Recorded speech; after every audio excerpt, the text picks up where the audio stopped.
আজ খুব ভোরে ঘুম ভাঙলো আকসার। ঘুম থেকে উঠে পাশে মেজবাকে পেল না। ফ্রেশ হয়ে বাইরে বেরিয়ে রান্নাঘরে গিয়ে ছোট চাচির কাছে জিজ্ঞাসা করতে উনি বললেন, মেজবা ভোরে উঠে ছাদে গেছে। এমনকি ও নাকি প্রতিদিন ভোরেই ছাদে যায়। এ সময় কখনো ঘুম না ভাঙার দরুন আকসার এই ব্যাপারটা অজানা ছিল।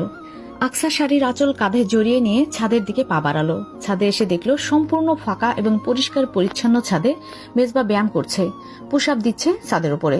আকসা এগিয়ে গিয়ে এক কোণে দাঁড়িয়ে মেজবার ব্যায়াম করা দেখতে মনোযোগী হলো। মেজবা ওর উপস্থিতি খেয়াল করেছে, তবে ব্যায়াম থামায়নি।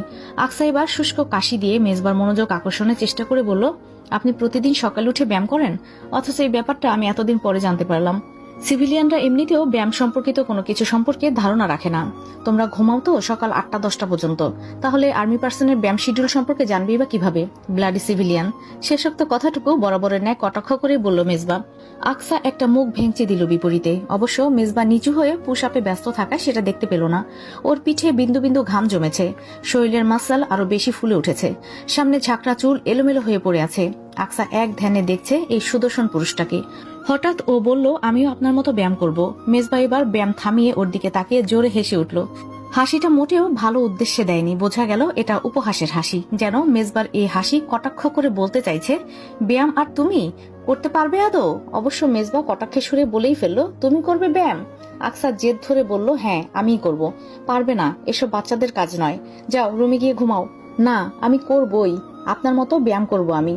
পুশ-আপ দেওয়া তোমার কর্ম নয়, ছেলে মানুষই করো না, আপনার কোনো কথাই শুনবো না, আমাকে ব্যায়াম করতে দিতেই হবে। অগত্যা মেজবা এবার না পেরে বলল, ঠিক আছে, পুশ-আপ দেবে তো আসো, আমার পিঠের উপরে ওঠো, তোমার পুশ-আপ দেওয়ার শখ পূরণ করে দিচ্ছি।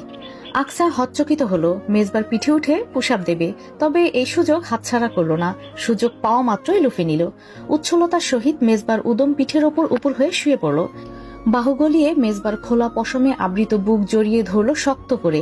মেজবা ওকে পিঠের ওপর ওভাবে নিয়ে পুশ-আপ দিতে লাগলো।